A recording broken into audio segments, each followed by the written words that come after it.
Non droghe, ma il popper, un farmaco che se assunto arbitrariamente può causare disfunzioni cardiache anche letali. Sarebbe questa la sostanza, un nitrito alchilico, che avrebbe causato la morte di Christian Collareda, lo scenografo 55enne che abitava in contrada Casarotti a Torre Belvicino. L'uomo sarebbe morto proprio per un arresto cardiocircolatorio, ma sarà l'autopsia a determinare la precisa causa del decesso. Ad ammettere che proprio quella sostanza sia stata assunta dallo scenografo sarebbe stato lo stesso amico che, spaventato per l'improvviso peggioramento dello stato di salute, aveva lanciato l'allarme nella notte, facendo giungere nella casa il soccorso del 118, che però non ha potuto salvare l'uomo.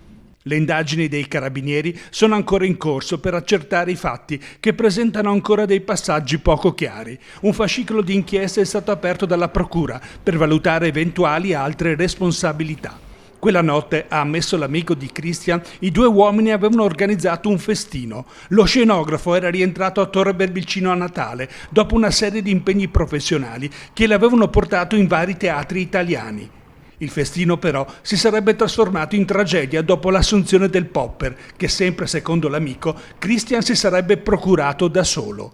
Serviranno settimane per giungere a conclusioni più precise, ammettono gli inquirenti, che al momento sono nel riservo più assoluto, ancora al lavoro per comprendere meglio le dinamiche dei fatti avvenuti in quella casa.